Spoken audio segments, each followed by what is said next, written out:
가시가 은혜로, 이런 제목으로 하나님의 말씀을 함께 나눌 때에 오늘 예배하는 우리 모두가, 우리가 가시가 없는 사람들이 없잖아요. 환난과 아픔과 고통이 없는 사람들이 없잖아요. 이런 모든 가시가 은혜로 변하는 축복의 역사가 이 자리에서 있기를 주님의 이름으로 축복합니다. 우리 말씀 듣기 전에 우리 옆 사람과 한번 인사 한번 나눕시다. 며칠 안 했는데, 그죠? 우리 인사는 3번 나누는데, 한 번 나눌 때 당신에게 아픔이 있습니까? 옆 사람에게 인사하세요. 당신에게 아픔이 있습니까? 네. 두 번째 인사, 당신을 찌르는 가시가 있습니까? 이제 세 번째 문제는 오늘 이 가시가 은혜로 변합니다. 은혜로 변합니다. 아멘. 믿으시는 분들은 아멘. 아멘. 예. 우리 인생은 너나 나나 할 것 없이 이 세상에 태어나면서 살아갈 동안 모두에게 고생, 고난, 환난이 다 있습니다. 누구에게나 이것은 공존하게 돼 있어요. 우리가 육신의 고통이 없다 할지라도 마음의 아픔이 있고 영적인 고통이 있으며, 또한 우리가 영혼이 편하지만 육신의 아픔을 겪는 사람들이 있고, 이 세상 살아갈 동안 누구나 이 아픔을 다 가지고 있습니다. 그래서 우리가 이것을 받아들일 때 이 내를 육신을 치는 이 환난과 아픔, 이 가시를 가시로 보고 절망하는 사람이 있는가 하면, 이 환난과 고통과 아픔을 성공의 시금석으로 보고 내 인생의 성공의 발판으로 보는 사람들이 있어요. 그것이 우리의 믿는 사람들이고 하나님의 자녀들인 것입니다.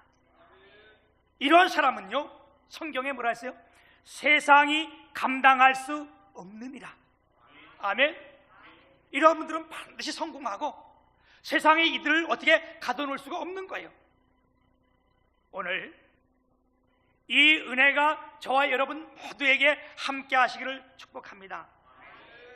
오늘 이 육신을 아프게 하고 힘들게 하는 이것을 바울 사도는 육신의 가시, 곧 사탄의 사자라 이렇게 표현했습니다. 여러분, 가시 그 자체는요 좋은 것이 없어요. 그렇죠? 우리가 당하는 환난, 고통, 이건 좋은 것이 없어요. 선한 것도 없어요. 가시는요 어디에 박히든지 어디 있든지, 이게 작든지 크든지 우리 모두에게 다 고통이 있고 아픔이 있게 마련입니다. 제가 지난 가을, 늦가을에 이쪽 산에 올라갔더니 도토리가 많이 떨어져 있어요. 근데 그걸 보면서 무슨 생각을 했냐면, 내가 이 도토리를 많이 주워다가 우리 성도님들 그 추수 감사할 때 다 묵을 써서 함께 다 먹어야 되겠다. 그래서 도토리를 줍기 시작한 거예요. 도토리 주우면 낭만 같지요? 재밌을 것 같지요? 여러분 한번 주워보세요. 제가 한번 산에 올라갔더니 따고 와서 봤더니 모기가 3마리 4마리 달라붙어 있고, 때리면 피가 터져있고, 산비탈에 도토리를 주니까 엎드리니까 허리가 얼마나 아픈지 그거 다 건드리고 하는데, 이들 가운데 뭐가 있냐면 이 꼭 도토리가 떨어지는 주위에 밤나무가 있더라고요. 그래서 밤가시가 거기 있는 거예요. 도토리 줬다가 밤가시를 건드리면 이게 아프잖아요. 어느 날은 내가 아파서 이렇게 손가락을 봤더니 6개가 들어가 있는 가시가. 이 밤가시 특징이요, 만지면 들어가면 부러져서 이 안에 박여 있어. 이게 조금 지나니까 부딪힐 때마다 아프고 물집이 생기고, 이게 고통이요, 아픔이요. 이게 작은데도요 얼마나 이 아픔이 있는지 몰라. 그런데도 불구하고 내가 이 도토리를 다 까가지고 한 50kg 주워왔잖아요. 다 까다 놓은 거. 그런데 우리 성도님들, 그럼 나는 왜 못 먹어봤냐? 그럴 수 있어, 그죠? 근데 그걸 내가 방앗간에서 안 빻아서 여기다 놔뒀더니 다 썩어버렸어. 얼마나 아까워, 그치? 오늘 여러분 본문 말씀을 기록한 사도 바울은 신앙적으로 아주 위대한 사람이었어요. 이 바울 사도가 부활해서 만났다면 안 되지, 죽었다가 부활하셨던 우리 예수님을 친히 만난 사람이 바울 사도야. 그래서 그 예수님의 음성을 직접 듣고 그 예수님을 만나자마자 이 바울이 완전히 변화되어서 하나님이 은혜를 주셨는데 얼마나 큰 은혜를 주셨는가. 오늘 12장 1절부터 읽어보면 환상과 계시를 받았는데 이 환상이 얼마나 큰 환상을 받았는지요.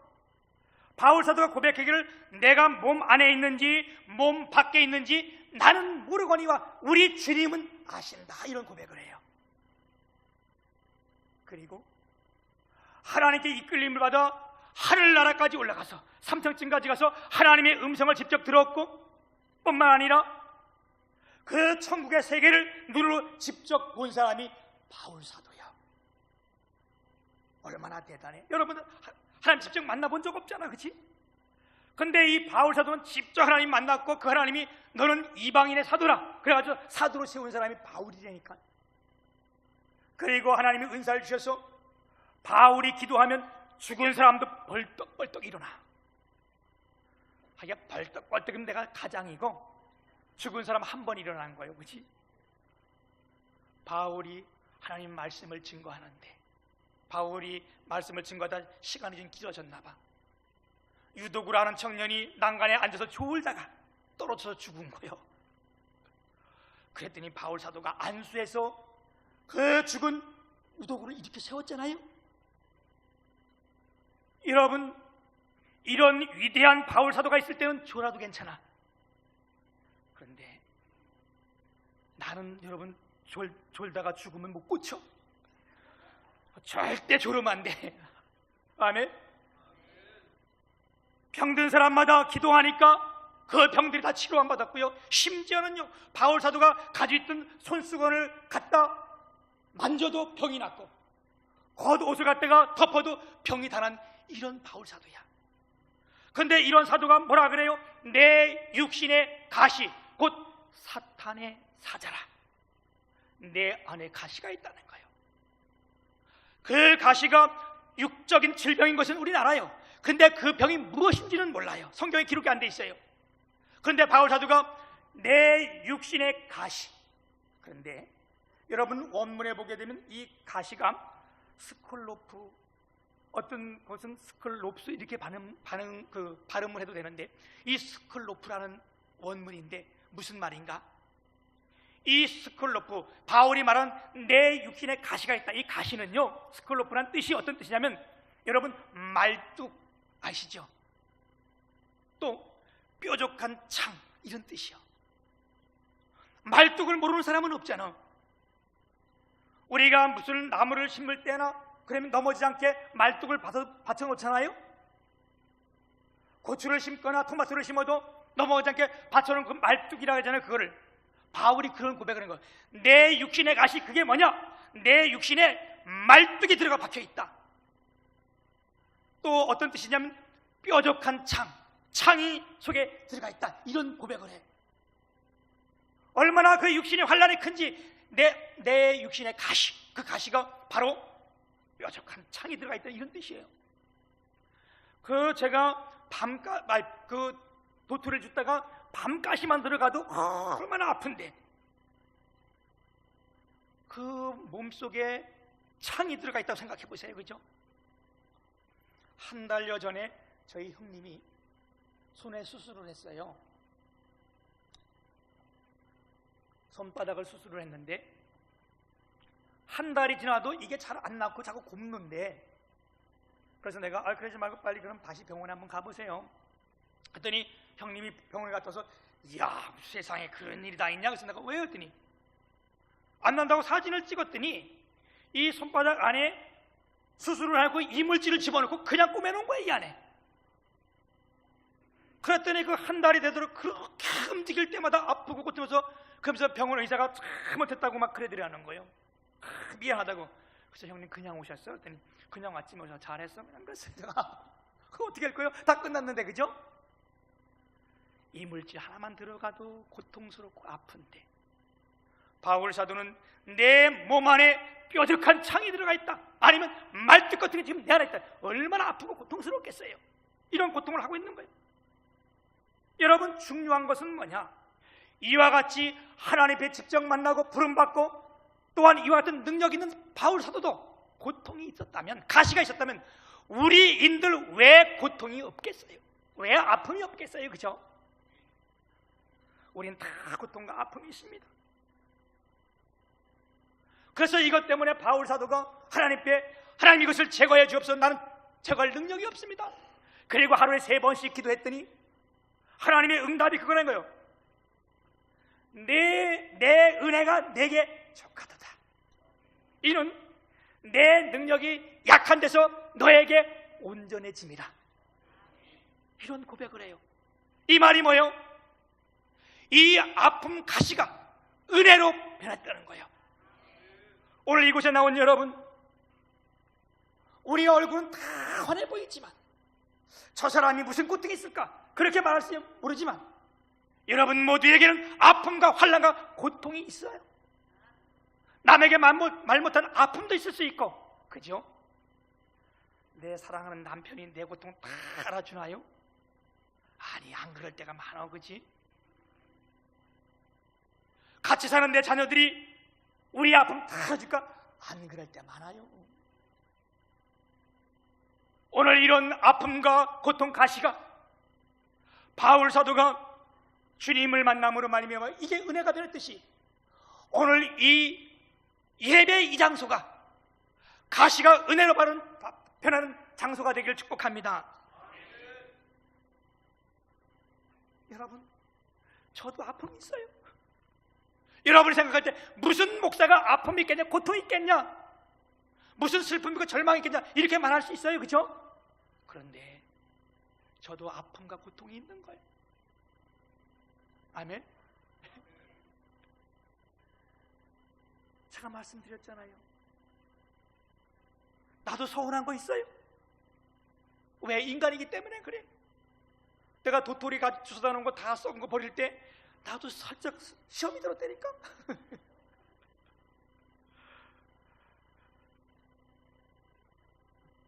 오늘 우리가 참 중요시 봐야 될 것은 뭐냐? 이 바울 사도에게 이렇게 큰 아픔과 고통이 은혜로 변했는데 어떻게 이 아픔과 고통이 은혜로 변했을까? 여러분, 이게 오늘 우리가 예배할 때 저와 여러분이 함께 받을 은혜고 함께 받을 축복인 줄 믿습니다. 가시가 은혜로 바뀌려면 첫 번째요, 기도해야 합니다. 오늘 8절에 보면 이것을 내게서 떠나기 하기 위하여 내가 3번 주께 간구하였더니, 이 말씀하세요. 3번이라는 말은 완전한 수예요. 꼭 3번 했다는 게 아니라 계속해서 하나님 앞에 이것 때문에 기도했다는 거예요. 여러분, 우리가 문제가 있을 때에, 아픔과 환난이 있을 때에 뭘 해야 돼? 그 문제 속에 있으면 해결이 안 돼. 그 문제에 갇혀 있으면 안 돼. 그럴 때 뭐 해야 돼? 우린 주님 앞에 나와 기도해야 될 줄 믿습니다. 아멘. 빌립보서 4장 6절에서 7절에 보게 되면, 뜨나요? 예, 제가 부탁했는데 같이 한번 우리 읽어볼게요. 시작.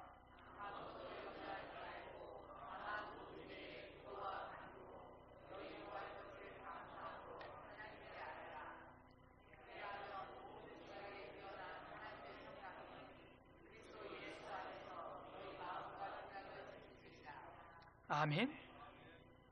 우리가 뭐가 있을 때에, 이 아픔이 있을 때에 바울 사도는 뭐 했어? 하나님께 나와 기도했어요. 아무것도 염려하지 말고, 아무것도 뭐 하지 말래? 염려하지 말고 모든 일에 간구와 기도로 너희 구할 것을 감사함으로 너희 하나님께 아뢰라. 그리하면 모든 지각에 뛰어신 하나님께서 어떻게 하겠대요? 예수 안에서 너희 마음과 생각을 지키시리라. 우리 마음 우리가 못 지켜요. 우리가 얼마나 연약한지 몰라요, 그죠? 마찬가지로 누구나 다 내 마음 지킬 수 있는 거 없어요. 우리가 좋을 때는 그럼 내가 잘해 지킬 수 있지. 그런데요, 사람이요, 조금만 가도 완전 변화되고요, 바뀌고요. 그런데 우리가 주님 앞에 기도하면요, 주님이 예수 안에서 우리의 마음과 생각을 지켜주시겠다는 거 아니에요? 우리가 기도하면요, 이게 다 바뀌는 거예요. 오늘 이 예배를 위해서 아주 중요한, 그러니까 아주 귀한 간증이 하나 있어. 오늘 이렇게 저 뒤에 우리 조순자 권사님 옆에 저에게 처음 나오신 선생님 한 분이 계시는데, 네. 이게 이제 간증이요. 무슨 간증이냐면, 얼마 전에 우리 조순자 권사님이 그런 말씀을 하셨어요. 이 유치원 선생님 중에 한 분이 갑작스레 유치원을 떠나서 다른 곳으로 가게 됐대요. 근데 다 신입생 다 받았는데 그러면 안 되잖아. 그래서 왜 갑자기 가시려고 그럽니까? 물어봤더니 다른 데 이렇게 유치원을 해놓고 거기서 이제 데려간 거야. 좋게 말하면 모셔간 거고, 스카우트 한 거고, 나쁘게 말하면 지금 새 학기니까 급하니까 빼간 거야. 그러면 열받을 거 아니야, 그지? 열받지. 열 안 받겠어? 그럴 때 이것도 가시가 될 수 있는 거예요, 그지? 나를 찔러? 나도 찔릴 수 있잖아. 근데 그렇게 하지 않고 새벽에 나와서 하나님께 기도했다는 거예요.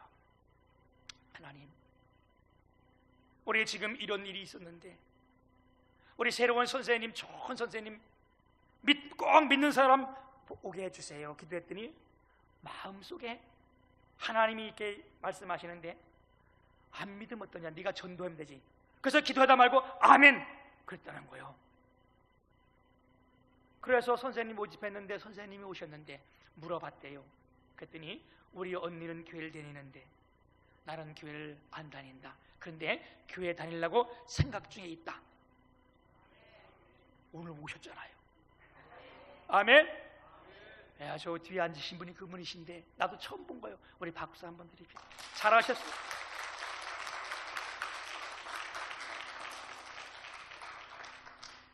하나님의 은혜의 축복이요, 기도의 역사인 줄 믿습니다. 10편 50편 15절에 보면 환난 날에 나를 부르라, 내가 너를 건지리니 내가 나를 영화롭게 하리라. 여러분 가시가 있을 때, 환난이 있을 때 뭐하라? 주님 앞에 기도하라는 거예요. 그럼 주님이 구원해 주시고 하나님이 또 약속해 주시는데 뭐냐? 그 환난이 변해서 하나님을 영화롭게 해준다는 거예요.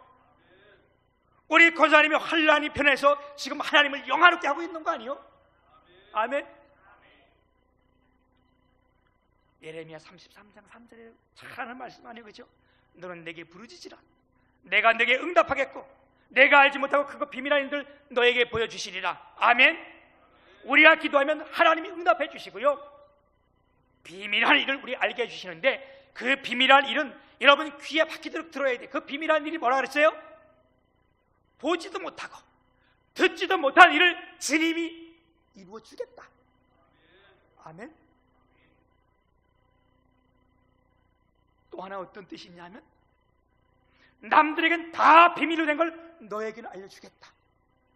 또 하나는 내가 생각한 것보다, 기대한 것보다 더 좋고 선한 것, 그게 비밀한 일이라는 거예요. 아멘. 그러니까 우리가 환난이 있고 육신에 가시가 있고 뭐가 있을 때 뭐 해야 돼요? 주님 앞에 나와 기도해야 될 줄 믿습니다. 기도하면요, 우리 주님이 우리 귀에 귀를 기울이시고, 아멘, 주께서 다 듣고 계세요. 아멘. 제가 아침에 이 설교를 점검하고 준비하다가 우리 주님이 다 듣고 계신다는 것을 찬송가에 있어가지고 그게 그런 구절이 있더라고. 그래서 내가 새벽에 일어나가지고 혼자 크게 불렀는데 나는 매일 여기 아무도 없는 줄 알았잖아. 근데 아마 어제 전사님이 거기 위에서 주무셨나 봐. 자다 깨가지고 내려오신 거예요. 일찍 깨가지고. 그 찬송가에 그런 찬송가가 있더라고. 여러분, 내가 혼자 찬송 못 부르는 걸 알잖아, 그지? 그래서 내가 한번 오늘 이렇게 좋은 날이라, 귀한 날이라 한번 요 가사만 한번 해볼게요. 내 영혼의 햇빛 비치니 주 영광 찬란해. 이 세상 어떤 빛보다 이 빛도 빛나네. 주의 영광 빛난 광채 내게 비춰 주시옵소서. 그 밝은 얼굴 배울 때 나의 영혼 기쁘다. 2절 가사예요. 내 영혼에 노래 있으리 주 찬양합니다. 주 귀를 기울이시사 다 듣고 계시네. 주의 영광 빛난 광채 내게 비춰 주시옵소서. 그 밝은 얼굴 배울 때 나의 영혼 기쁘다. 아멘. 나는 음이 안 맞아서, 박자가 안 맞아서 반줄에 못 맞춰. 그래도 내가 용감하게 불렀잖아요. 우리 2절 가사에 보면 주 귀를 기울이시사 다 듣고 계시네. 내 영혼에 햇빛 비치니 주 영광 찬란해. 내가 어둠이 있다 할지라도, 내 속이 캄캄하다 할지라도 주의 빛이 비치면요, 그 하나님의 영광이 찬란할 줄 믿습니다. 오늘 여러분 고통과 아픔이 있어, 아니면 육신의 가식에서 나오신 여러분들, 하나님의 말씀에 빛이 비쳐서 하나님의 영광이 여러분 가운데 가득하기를 축복합니다. 두 번째요, 우리가 가시가 은혜로 바뀌려면 은혜를 받아야 됩니다. 아멘. 사람은 누구나 다 역경은 기피하고 어떻게 해요? 평안이 오는 것을 선호합니다. 그런데 우리의 생각과는 다 같은 게 아니에요. 이 세상은 평안만 있는 게 아니에요. 우리가 인생을 살아갈 때 평안한 것만은 아니에요. 내가 이곳 올라가면 다 될 것 같은데 그렇지 않아요. 왜? 하나님께서 그렇게 만들지 않았어요. 하나님의 섭리예요. 이사야 45장 7절에 보게 되면, 우리 같이 한번 읽어볼까요? 시작. 나는 빛도 짓고 어둠도 창조하며 나는 평안도 짓고 환난도 창조하라니 이 모든 일을 행하시는 자신이라. 아멘. 예, 주님은요 빛만 지신 게 아니에요. 어둠도 창조하신 분이고, 이분은요 평안만 짓는 것이 아니고 뭐요? 환난도 창조하신 분이라는 거예요. 만드신 분이라는 거예요. 이것이 우리가 늘 공존하게 하는데, 왜요? 이것 때문에 우리의 한계를 깨닫게 하고 하나님의 은혜를 알기 때문에 그렇습니다. 우리는 영원히 살 것 같고 영원히 건강할 것 같은데 그렇지 않아요. 이런 환난이 오기 전에는, 이런 어려움이 있기 전에는 우리가 이것을 깨닫기 힘들어요. 저희 아버님이 49세에 돌아가셨어요. 그 당시 저희 어머님이 47세였어요. 한 번도 아버지가 돌아갈 건 생각하지 않았잖아요, 그지? 아버님 갑자기 돌아가시니까 우리 어머니 하늘이 무너지는 것 같았다. 여기에 인간의 한계를 깨닫게 되는 거예요. 그리고 얼마 안 있어 우리 어머님이 예수 믿게 됐다니까요. 그전에는 안 믿으셨어요. 우리에게 의미 없는 고난은 없습니다. 우리에게 환난이 있는 것, 이거 여러분 왜 나만이 당한 환난이라고 얘기하면 안 돼요. 우리 주님께서 때로는 우리에게 환난을 주셔서 그 환난 때문에 우리의 한계를 깨닫게 하고, 그 환난 때문에 예수 앞에 나오게 하고, 그 환난 때문에 뭐래요? 하나님의 은혜를 체험하게 되고, 그것 때문에 하나님의 위대하심을 깨닫게 하고. 아멘. 오늘도 여러분 환난이 없었으면 여기 못 나올 사람 많이 있어요. 아멘. 우리 가운데 고통과 질병과 아픔과 가시가 있어도 여러분 낙심하지 마십시오. 절망하지 마십시오. 왜요? 이게 우리 하나님께서 우리를 사랑하는 증거요. 이것으로 인하여 우리를 축복의 통로로 만들기 위한 하나님의 계획인 줄 믿습니다. 토기장이가 그릇을 만들 때 딱딱한 흙, 그냥 이거 가지고 절대 만들 수 없어요. 토기장이가 그릇을 만들려면 이 진흙을 어떻게 해요? 물에다 완전 빠뜨려가지고 다 죽여야 돼. 우리 표현이 그렇다는 거예요. 그렇다고 흙이 죽는 건 아니에요. 이걸 다 물에다 풀어가지고 물에다 다 떠내려 보내요. 그러면 군데군데 이렇게 막아놓고 내려오면서 가라앉는 순서가 있어요. 이렇게. 그런데 맨 마지막에 가라앉는 것은 아주 고운 가루야, 고운 흙. 이게 가장 좋은 그릇이 만드는 건데, 그걸 뭉쳐서 다 이 죽여놓은 다음에 자기 마음대로 만드는 거잖아요. 그러기 전에 그릇을 만들 수가 없어요. 여러분, 이것처럼 이 종도 이거 새로 만든 거 아니에요? 이게 뻣뻣한 새 있을 땐 절대 만들 수가 없는 거. 어떻게 만들겠어요? 이걸 만들려면 어떻게 해요? 대장장이가 풀무불에다 푹하게 달궈가지고 이걸 때리는 거예요. 내가 만들고 싶은 모양으로 때려서 이 모양을 만드는 거예요. 하나님이 우리를 쓰실 때에 내가 뻣뻣하면, 내가 교만이 가득하면, 내가 딱딱하면 절대로 하나님이 일꾼으로 쓸 수가 없는 거예요. 왜? 쓰려고 그러면 가시가 돼서 찔르는 거, 다른 사람 찔르는 거예요. 나도 찔르고 저 사람도 찔르고. 그러면 어떻게 쓰겠어? 하나님이 우리를 쓰시기 위해서요, 우리 가운데 환난이 있게 하시고, 아멘. 그걸 주님 앞에 기도하면 깨달을 때 이게 은혜라는 거예요. 아멘. 오늘 하나님이 우리가 이걸 깨닫는다면 오늘도 하나님의 은혜가 우리 가운데 함께 하실 줄 믿습니다. 가시가 은혜로 바뀌면 어떻게 됩니까? 이제 우리가 크게 기뻐하고 뭐 한대요? 자랑할 수 있다는 거예요. 아멘. 오늘 9절에 보게 되면 나에게 이르시기를 내 은혜가 내게 족하도다. 이는 내 능력이 약한 데서 온전해짐이라 하신지라. 그러므로 도리어 크게 기뻐하면, 뭘 기뻐한다는 거예요?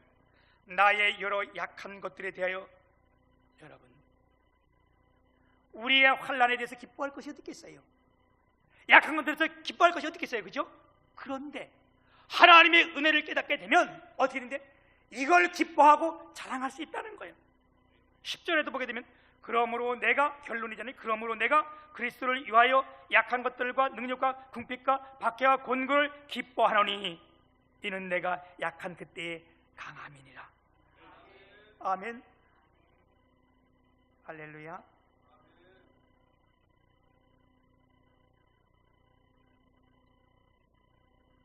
사랑하는 여러분, 오늘 사도 바울의 고백처럼 내 안에 가시가 찔르는 말뚝이 있고 뾰족한 창이 들어가 있는데 왜 안 아프겠어요?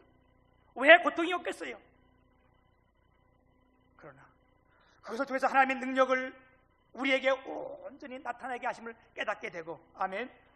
그것 때문에 내가 겸손하게 되고, 아멘. 축복의 큰 통로가 된다는 것, 이게 얼마나 큰 은혜예요? 아멘. 그래서 우리가 이 연약함을 자랑할 수 있다는 거예요. 실제로 예를 들면 그런 거예요. 그죠? 전까지는 이게 참 고통이고 슬픔이었어. 참 내가 왜 이러지? 그런데 그것 때문에 기도해가지고 더 큰 일을 이루니까 그게 뭐요? 자랑이 되는 거예요. 그렇잖아요. 그렇지? 얼마나 자랑이 되겠어? 권사님 얼마나 자랑이 되겠어? 야, 내가 이런데 내가 쫓아가서 먹살 잡고 머리꼬리 다려붙으면 다 끝났는데 그렇지 않고 기도했더니 나 전도했다? 아, 이게 얼마나 큰 자랑인 거예요. 아멘. 우리 주님은 그러신 분이에요. 우리가, 우리 선조들이, 우리의 부모님 세대는요, 딸이 시집갈 때에 진주 반지, 진주 목걸이 이런 걸 해줬어요. 지금은 뭐 다이아몬드 안 해주면 안 간다고 막 그러고 버티잖아. 그런데 옛날에는 우리 어머님들이 그걸 해주면서 그냥 보낸 것이 아니고 그 딸에게 그런 교훈을 준 거예요. 야, 이게 보석이고 진주인데 이 진주가 어떻게 만들어지는 건지 아냐? 이 진주는 조개라는 것이 있는데 그 조개에 이물질이 들어갈 때에 그게 뭐 그 모래알이나 아니면 이렇게 그런 찔르는 게 들어가서 그 조개가 얼마나 그 사이 은혜요. 안에는 딱딱하지만, 아니 밖엔 딱딱하지만 그게 이물질이 들어가면 나갔다 들어갈 때 할 때마다 찔르니까 피가 나는 거예요. 그럴 때 이 피를 가만히 놔두고 죽는 조개가 있는가 하면, 그렇게 나를 찌를 때마다, 피를 날 때마다 어떻게 해요? 내 안에 생명의 즙을 찌서 자꾸 감싸는 거예요. 또 싸고 또 싸고 다 감싸고. 이게 1년, 2년, 어떤 건 10년, 20년 되게 되면 그게 진주로 변하는 겁니다, 여러분. 그게 보배가 되는 거예요. 내가 아프다 그래서 그걸 탁 두면 끝나지만, 내가 피 흘릴 때 그걸 자꾸 감싸고 또 감싸고 또 감싸고 자꾸 하면 그게 보배가 되는 거예요. 오늘 여러분을 찔르는 것이 있다면, 여러분을 시험 들게 하는 것이 있다면, 그걸 똑같게 찌르거나 시험 들게 하면 같이 무너지지만, 여러분 오늘도 그것이 내 아픔이고 내가 피가 나다 할지라도 감싸주고 또 감싸주고, 위로해주고 또 위로해주고, 그러면 시간이 지나가면 그게 뭐요? 보배라는 거예요. 아멘. 이스라엘 백성들이 왜 광야로 하나님이 인도했습니까? 신명기 8장 16절에 보면 그랬어요. 내가 너희를 뭐 할 때? 네 조상이 알지도 못하던 만나를 너희에게 먹이신 것은, 광야로 인도해서 먹였잖아요. 너희를 낮추고 시험하사 마침내 너에게 복을 주려 하려 하심이라. 아멘. 오늘 여러분 어떤 아픔을 가지고 나왔습니까? 큰 상처가 있습니까? 시험이 들었습니까?